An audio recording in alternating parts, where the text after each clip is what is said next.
to Youth Unmuted, a podcast for youth, by youth. My name's Abby, and I'm one of the co-founders of Step Up, and I'm here with two beautiful ladies, and I'll let them introduce themselves. Hi there, my name is Victory, and I am a student in Edmonton. Hi, I'm Michaela.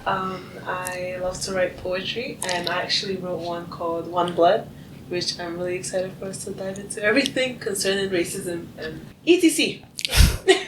Well, thank you guys so much for coming. I think something I'm proud of is that when you meet beautiful people, they'll introduce you to beautiful people. I met Michaela about a year ago now? Yeah. Something like that? Yeah. And through that, we're here at Victory today. So I'm excited for the conversations.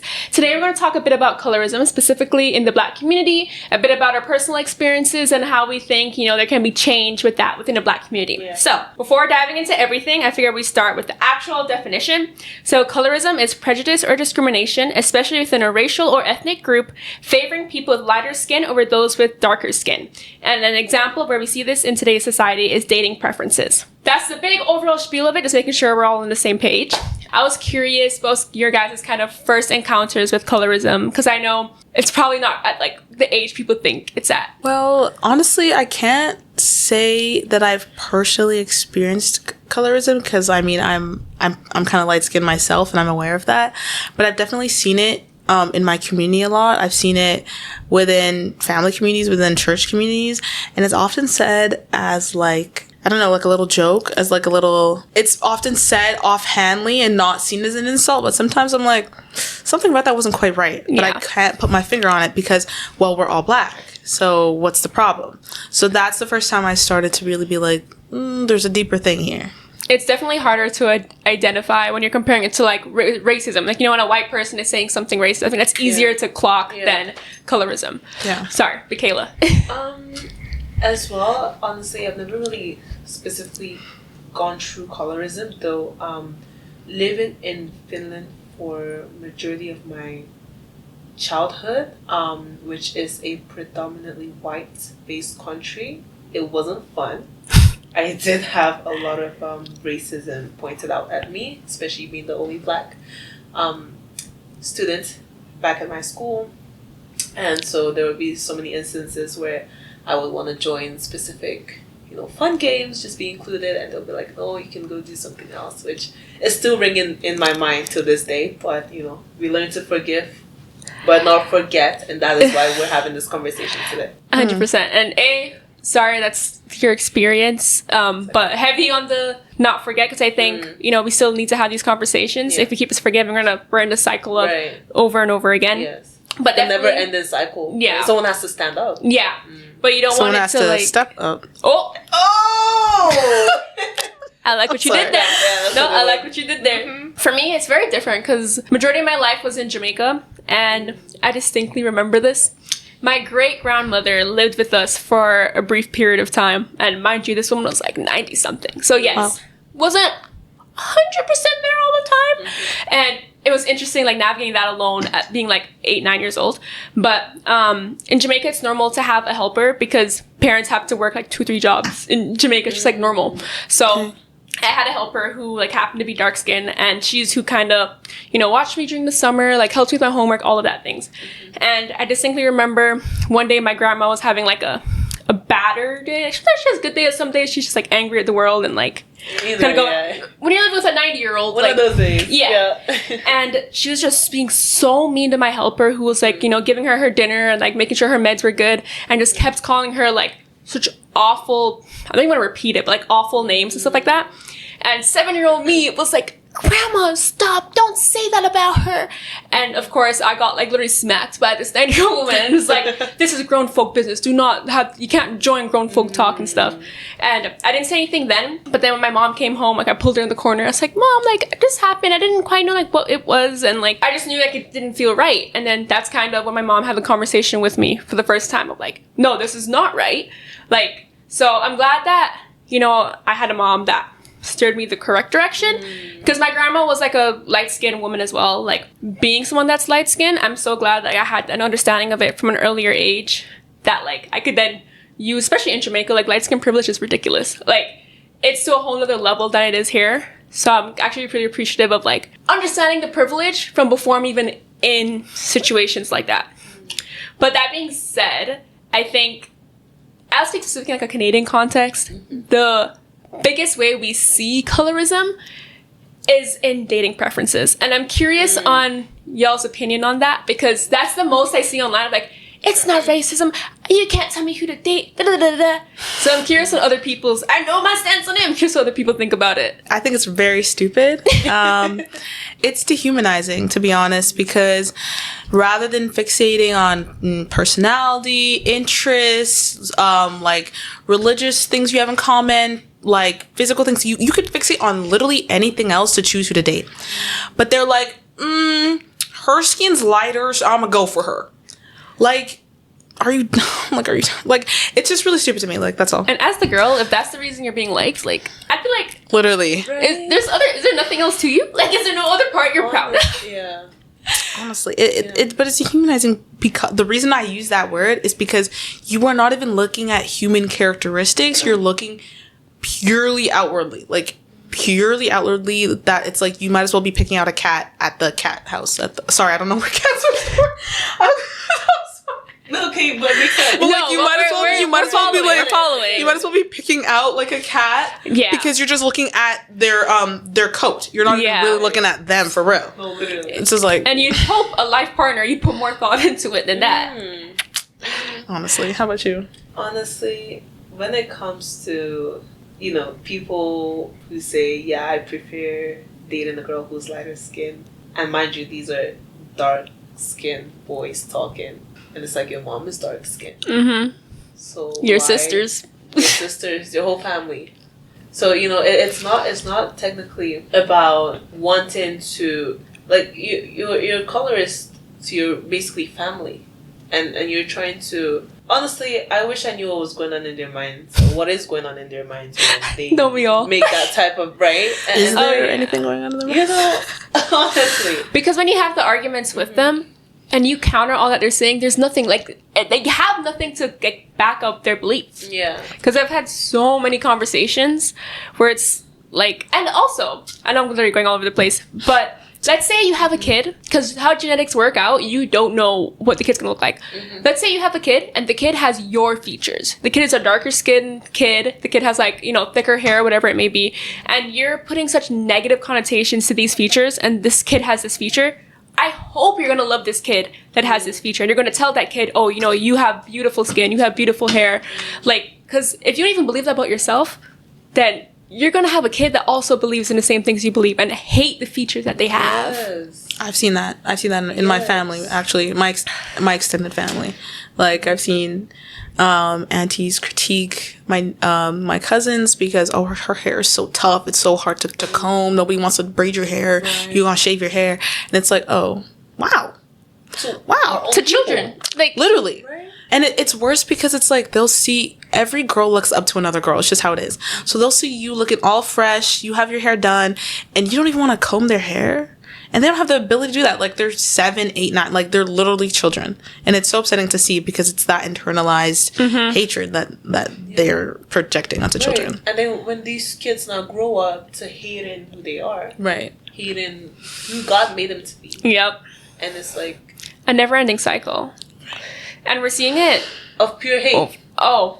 100%. And we're seeing it over and over and over again. Mm-hmm. I think the hair is what gets to me most, especially when it's like, I think you see it more when it's like, let's say like a black dad and like a white mom. And then you can tell like through like the kid's hair, it's like very unkept. And like, if you're the type that's actually trying, 100%. I know that like, it can't be easy when it's something you're not even comfortable or used to, but it's the trying that counts. I'm sure that black dad has a mom where you can ask the grandma, like, hey, I'm really struggling here. Or maybe just, like, looking if there's any hair salons, like, in your city, like, whatever it may be.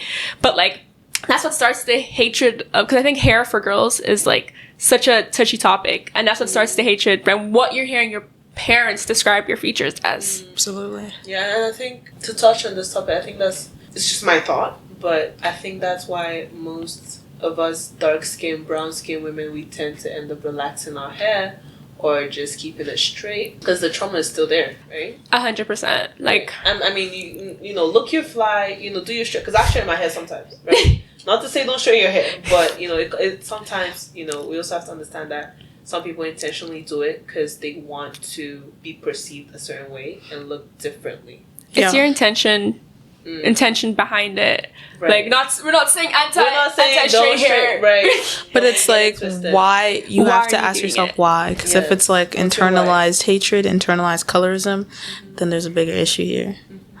100%. I think about it because for me, I straighten my hair for big events for all the time. Like if it's like my grad date, if it's, you know, like sports banquet, like whatever it is. And now when I'm older, I'm like, but why? Like, why do I think straight hair is like for like formal. the most professional formal things? I always had it in my head of like, you know, my wedding day, I'm gonna straighten my hair. And now I'm like, but why?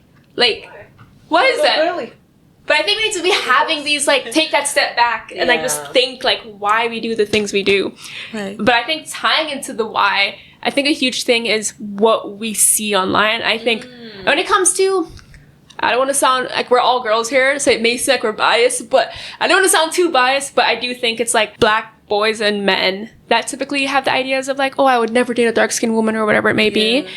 And I do think it comes from what we're seeing portrayed through TV, through like, you know, rappers, social media NFL players. NBA I don't think you're being biased. I think you're being factual. Like you're reading the evidence and you're like, who are the perpetrators of this ideals? And every time it's a black guy behind the screen. 100%. I'll never forget, bro. It was like grade 11, I think, and it was a guy friend. I was trying to get like, oh, like, you know, what are you into? Like, I'll be your wing woman. Let me know and I'll hook you up, kind of deal. And he was like, oh, I could never date a girl darker than you because the kids could be like 50-50. I'm like, whoa. I am like the lightest you can get.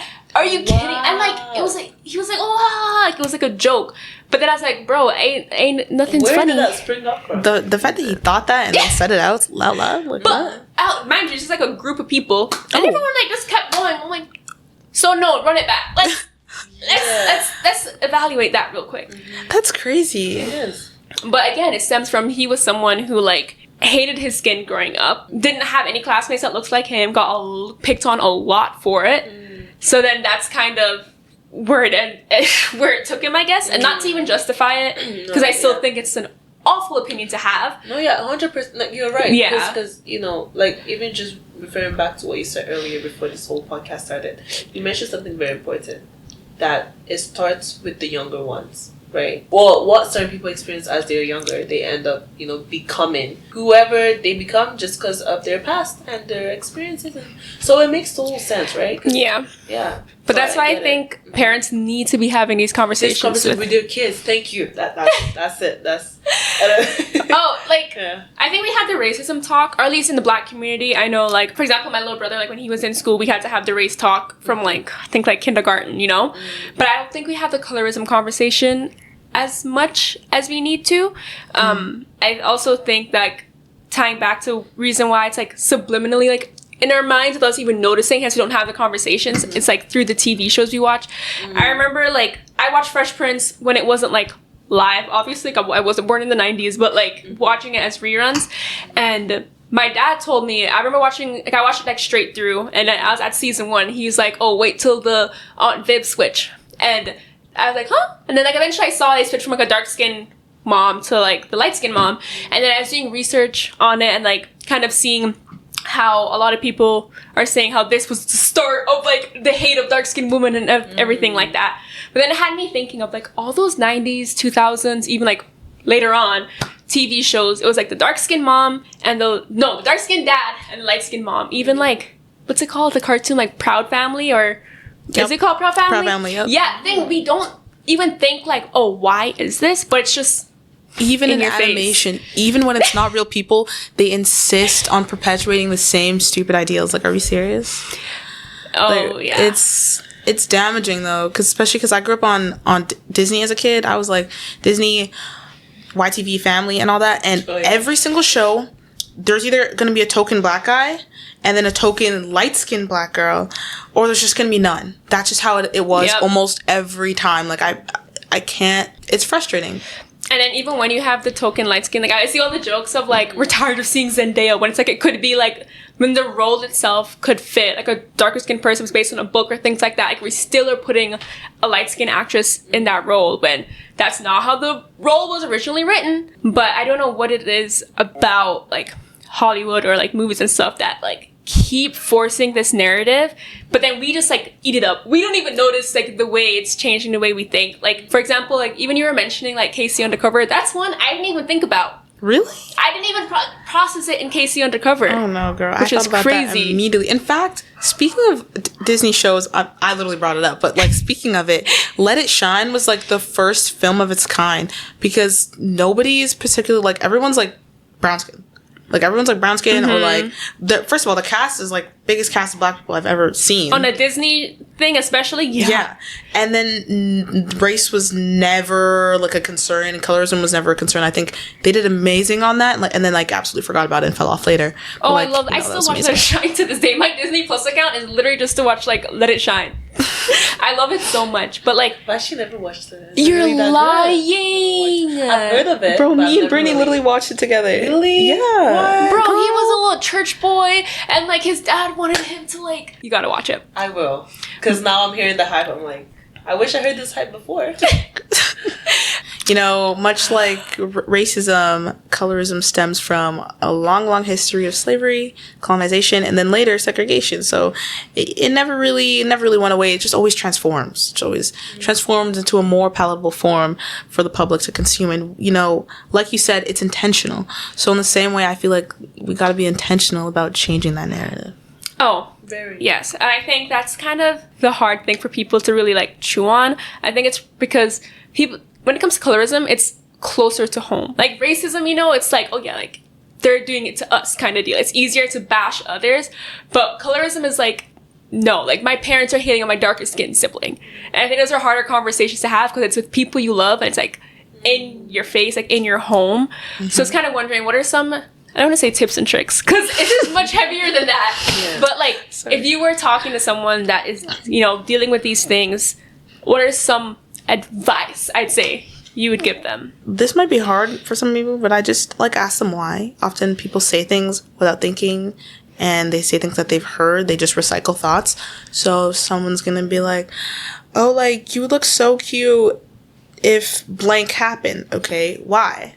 Like, why do you think that? Or someone be like, oh, this dress would be so good with your skin tone.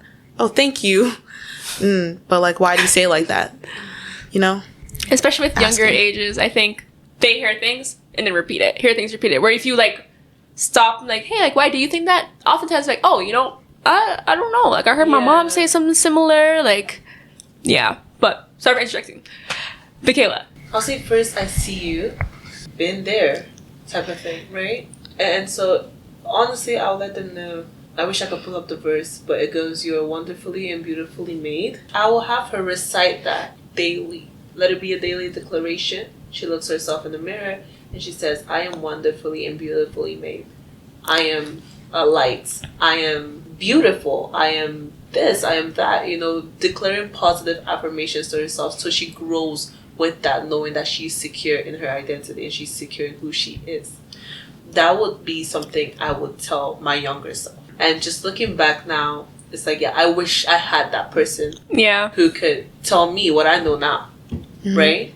I think that's a really good one. Yeah. I think, this could be a whole nother like conversation, but like internalized racism. I think just finding the things that are kind of culturally, religiously like meaningful to you to combat it is what's most meaningful. Like, that's, I think it's really hard to have like a blanket statement of like how to like help a kid dealing with internalized racism. I think it really depends on what racism is about, and B, like things that are meaningful for you. But 100% I agree with like leaning on those things.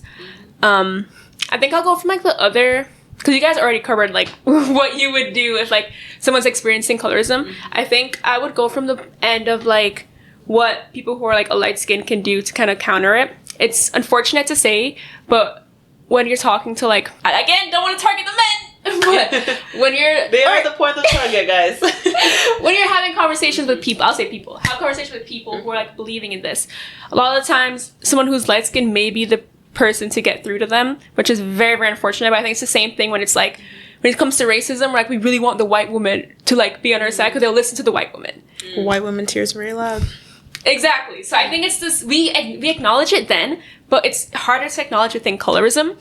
Like, I literally will never forget my last year, because I did track with, I won't say the school, I did track, like, university, and I had this heated conversation. I was in like Manitoba, I think. So I couldn't even go anywhere. Stuck with these people. Heated conversation with like all the black guys on the team. And they're just me being the only girl in the room. And they're basically trying to justify why they don't date dark-skinned women. And I was like, oh, your mom's dark-skinned. He's like, I'm gonna date my mom? Huh? Like, Oh my I gosh. was like, do you hear yourself? Do you hear yourself? Why do boys love to miss the point? Like it went over their heads. You don't even understand how I've never been so frustrated in a conversation, especially because I had to be the loudest in the room to be heard. But I was able to be in the room, and I think that's something that just says enough itself. Now I don't know how much change I made in that night. Half the people in that room hate me now, but that is okay. But because I put a seed down. Stood for the truth. I started something, and I'm hoping that was a start to further conversations. It was a room full of people where I really think the people who are kind of in the middle definitely like saw where I was coming from, but 100% it's hard to get to the people who are like stuck in their ways, like they're 100% over in this end. Those are the people that it's harder to change, and honestly, I don't know, pray for them. Like I think it's hard. I wouldn't say like you have the power to change everyone, because I've had conversations with people where I know there's no getting through to you. Yeah. But I think using your voice and using your platform can really make a difference. Another thing I think is solidarity. There's within the black community. Absolutely. Maybe it's like a Canadian thing, but and this may be a hot take as well, but I think the black community in Canada is very diverse and to themselves. Like, it's very much like Caribbeans and Africans, and if there's a few like African Americans in the mix or whatever, and not like black. Where I think it's, it's like, that's your issue, this is my issue. Like, I'm struggling with my issue, you can go struggle with your issue. Where I think if we have more unity, I'm just like, people, like, sisters standing up for sisters. If I'm seeing like something's happening and it's really hurting you, and like they're making jokes about your skin color, whatever it is, I'm gonna stand up with you. Now, I may not have this, I'm not saying everyone has the strength to like tell people off, because sometimes that's not in their nature. Right. Like, not everyone can be that confrontational, but even just like physically standing with them, or maybe it's like texting them after the fact, like, hey, like, I saw that was happening, I want you to know, like, I'm here for you if you need to rant. Something as minuscule as that can really help the person's mental health that's kind of going through that. I absolutely agree with you about the solidarity thing. It's always on my mind, because even though, of course, we're all really different, but even though we're different, as far as anyone else is concerned, we're all black. So no why one's gonna know looking at you like, oh, you're Nigerian. Oh, you're like, Ethiopian. Like, but yet we go through the work. We do their work for them by like putting ourselves in categories and like pitting ourselves against each other. Like, and it's like, now why are you doing that? Like, and just an example of this, because I must discuss this. People are quicker to discuss Congo, Congo, which is so important. Do not get me wrong. It is so significant. They are faster to discuss Congo, which is West African, than to discuss Sudanese people. Now, can we think about the physical differences between Congolese people and Sudanese people? One could say that a person's support would be dictated by their colorist beliefs. And it's so upsetting to see this in my own country. In Canada, people. In Cameroon, where I'm from, and then also across the African continent. Like, why are we doing this? Because as far as anyone's concerned, we're all black. So why don't we think we are black? Why do we have to put ourselves in boxes that don't benefit us at all? Yeah. I'm so glad you mentioned that. Okay. Oh, No, you go. Okay, so that right there, I actually hopped on the bus coming here earlier, and there was this black lady, she was seated at the front, and so when I walked in, I noticed her. The first thing she's looking at is my hair. And I'm like, okay. So I just walked past, and it wasn't a good look. It was kind of like a, kind of hair is that type of thing. Yeah. and so it just came off as a point of the fact that we are so disunited, even from the little things. Right. And what happened to a little nod? What happened to a smile? Right. Nobody does the nod anymore. Literally. Nobody does the nod anymore. If you go to like more, like for example, let's say you went to K-Days or something. First time I didn't go. I'll go next year. But let's say you went to K-Days, right? You're a black woman. You dress good, and then there's multiple other black people there, and sometimes when you maybe walk past maybe a black group of friends, and then you're with your black group of friends, it'll probably just be like a side eye, and then I don't know why is it that way. Because I wish I could explain this more, but my vocabulary is limited. No, but I 100% get what you're saying, right? and it's so in your face, and I think that's why it's like we judge a lot. I think we're our own enemies. That's the thing. When you compare it to other races, they will help each other up. Like, what's it called? Like, pull it, like, they pull as you climb. Like, bring people up with you. They really will. We won't. Me and my family, we actually talk about this a lot. Like, because we live in Edmonton, right? Edmonton, we have a high Filipino population, Ethiopian, Eritrean population, and also Indian population. And you will see the way that they act in public, even when they don't know each other, or like, I'm assuming they don't know each other. There's still this type of community. They still will like hold open the door type of thing. They will be there for them solely because they look like them. Yeah. But I can't expect a black woman to do the same for me. And it's so upsetting because there's been a change because it didn't used to be this way. Yep. As someone, I've been living in Edmonton for like 10 years now. Definitely in the beginning, if you're in Walmart and you see someone else that's black, you'd get a head nod. Right. That's not even a thing anymore. Even something that irritated me the other day is like the TikTok trend where like you're running towards like, if it's like, oh, like white men, oh, like light skin, whatever. But then I saw one that literally was just like Nigerian, Jamaican, Trinidad. That's what I mean. The boxes. Bro, like, oh my gosh. You can put a Jamaican and a Trinidadian person beside each other. Guess what? You could not even tell which is which. And the thing is, it doesn't really matter. It doesn't really matter. Unless we're talking like specific like cultural practices, okay, yeah. I get that. But if we're just talking who you're trying to kiss, it literally doesn't matter. And then the comments are like, oh, bro, same. Like, oh, this is the first list I saw that was right. I'm like... Because the main topic is the fact that we're so disunified. Yeah. And so just looking back at the Cameroonian culture, there is so much disunity even within tribes. Like, it would be considered a big crime to marry someone out of your tribe. But by God's grace, it's starting to change. But it was bad back then. And mind you, we're all black. Right? Not just that, but we're all Cameroonian. Not just that, but we're all in the same province. So it's like, what are we really mad about? What's happening? It's so silly. It's so silly that people let these mind rules that have no actual significance dictate their entire lives. Yeah. And prior to this, Abigail sent me this wonderful paper that was written by a student that goes to some university in the US. I don't remember the name, but it was so well written, and they broke down how colorism affects different communities. And it's crazy to see that we're all struggling with the same stupid problem because of colonialism. That right there. Yep, it's crazy that the effects are still prevalent today. Like in Jamaica, skin bleaching is a big thing, and the problem is that like not everyone can afford like the healthy way of doing it. So they use this thing called cake soap, which is like meant for like bleaching clothes. So it's not meant for skin at all. There was this one thing, Cara White. Cara White. Cara White. You still see it in the beauty supply store, mind you. Here? Yes, here. Yeah. Marvelous Beauty Supply, bro. Like, it's like, it's bad. And the thing is, but you know what's actually what gets me about that? Like, skin bleaching is bad, right? But notice how it's always marketed towards women. Much of the colorism that we've even been discussing here, we're all talking about women. I'm sorry, but the intersectionality of it is really getting me. Like, we're talking about colorism, but it's actually also misogyny and colorism. And you want to know the worst thing is a dark-skinned guy at that, but a guy will be the first to make fun of a woman both for being dark, turn and make fun of another girl for bleaching her skin, and then go home to his dark-skinned mother. Yep. Like, what are we doing? But I don't know why the same... Okay, I know why. Because the intersectional aspect of it, but the same pressure is not placed on men. At all. Right? And it's... And they're the ones yapping the most. Yeah. They have the most to say at all times. They both came up with the issue and also the solution and also the constant conflict. Like, they are everything. They're the... like, it's all... But my question is, the mothers of the people that are believing these ideas, how do they feel?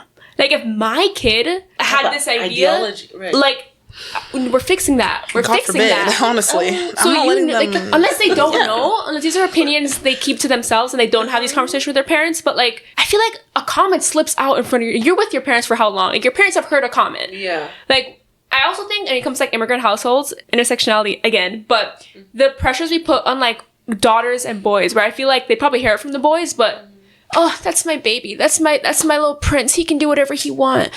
I'm wondering if that comes into play, where like the parents know but just don't do anything about it. I believe that. That's true. It's happening. I believe that 100%. Because their sons can do no wrong. Their sons can do no wrong. You see the daughter is like in school, get a job, and the sons are like figuring it out. But they could both be on the same playing field. Like, my siblings both attended the same high school for a year. And just, like, I was in junior high at the time, junior high, elementary. And I could literally see the difference with the way that my parents talked to them. Grade 10, 11. But they were being treated so differently. And I'm like, what are we doing, guys? Like, what are we doing? And I think that's the problem. We're raising our sons so different, where, like, we think you're helping them, but they're not. A, they're spewing hate. And B, are you really equipping them to make a change in the world? Because I want my kids to feel confident in themselves to then go and make a positive impact.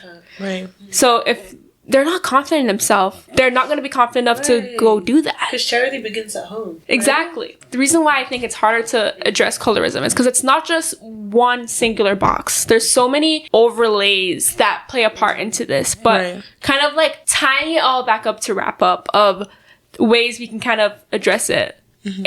100%. Have the conversations. There is no too young of an age to have these conversations, because if they're young enough to hear the jokes, they're gonna say these jokes to others. And you do not want to be the reason that, you know, your son, your daughter is the reason this other kid is now hating on themselves, or just this idea is in their head for the first time of having to hate on themselves. Speaking up 100% and taking that step back. The thing that made me realize exactly what you're saying is when we get to like the brown skin category. Yeah. Again, I hate to even like say category, but when it's like everyone is like fighting for their lives to prove I'm brown skin, I'm not dark skin. Exactly. That's what it is. And people get so, again, all my evidence is TikTok and the TikTok comment sections. Yeah, so. Twin. But why it's like, it's almost as if it's like an insult. Right. If someone says, no, you're not brown skin, you're actually dark Right. skin. You're right. And you want to know why it's an insult? You want to know why people, no one would say it's an insult, right? But subconsciously, people don't want to be categorized as a dark skin because they associate it with like negativity. Exactly. And like I said, I'm sorry, but like I read that paper earlier today, so everything's fresh on my head. And it stems, like, the negative connotation associated with being a dark skinned person stems from slavery. It stems from the transatlantic slave trade, and not just that, but also from the caste system, which we see in Southeast Asia, or like South Asia, not East, but like it, like these little sorry. And we changed it into jokes. The whole jokes of like, oh, I was a house slave, but you were like a field slave, like right, like that's your not ancestors funny, bro. are like met like. Are you kidding me right now? Especially someone where like from like being from Jamaica, like our slave history is pretty close, like, and the history is still there. Like, we do a good job of like trying to like keep monuments and museums, and which means keeping plantations. That irritates me because the way Jamaica is still living the effects of slavery and how we're using it as a joke, but that's literally how white people categorize it. It's a white people mentality to categorize us. Right. Yup. Right. And why are we like? It's like we're locking ourselves in this pit hole. We could get out. Literally. But we're locking ourselves in. 100%. And it gets to the point of like, no, like in the winter, I'm brown skin. Like, Oh my gosh. that's Yo, what- those winter lines are crazy. That's what I'm talking about. Oh my goodness. Girls talking about, oh, I get so white in the winter. Like, do you, Is okay, that- good for you? Like, what am I supposed to am say I to supposed that? to be clapping? Like, Like, it gives the same, okay, maybe not the same, but to me, the same as the white people that are like, oh my gosh, I came from Mexico. Look, we're the same color. Where it's like, But wait, I'm sorry. Can we talk about that? Yeah, Because for white people, they, even though they're the D1 perpetrators of racism, they love getting tan. Like, it's a billion-dollar industry. They love to be tan. They love it. But God forbid they see a black girl. Like, then it's these little microaggressive comments that it's like, nah, bro. yeah. Like, Why are they so obsessed with getting braids? Like, there's so many things. Like, there's, for example, words. There's so many words I cannot say. That's okay. I do not have any need, any urge. It's not killing me. It's not killing me. It's fine. It's Right. truly okay. You have, as a white woman, there's so many things in this world that you have. So many things. everything, actually. Right. We're like, it's okay if this is, and it's like, love is not the proper word, but like when I see black women who like take their braids out, like, why didn't you tell me? Oh, my hair is falling out. It's like, sweetie, we try to tell you. Like, The voices were there. You just didn't want to listen to them. Because some things aren't for them. They struggle to understand that, I feel. Even up to this day, they want to have a piece of everybody's pie, and they don't realize it's not for them until they felt the consequences. For example, consequence of all that tanning, skin cancer. Hello? Consequence of trying to get actual box braids in your hair. Your hair's falling out because it's not for your hair type. Yeah. Yet, people will do this. They will post this. And girls will close their eyes and do it anyway. Like, what are we doing? And also, you guys are white people are the ones that created this idea of, pastiness or whatever is, not good. I'm not gonna lie, all my white friends are like, oh my gosh, I'm so pasty right now. I'm like, to me, you look the same you looked, a couple months ago. But, this whole, you're the one that created this narrative, this idea that, you're chasing to be darker.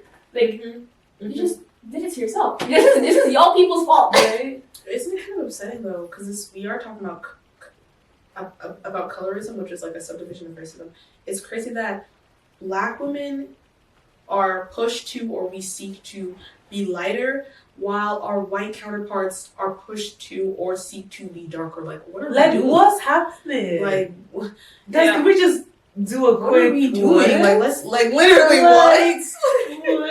The one that gets me is when you see the Black guy dating a white girl, where it's she's trying to be the most stereotypical Black woman ever, where it's that's not how you talk to me. Trust me, you are from Edmonton, Alberta. I know that's not how you talk. Like that. There's no there's the AAVE is not needed. It's okay.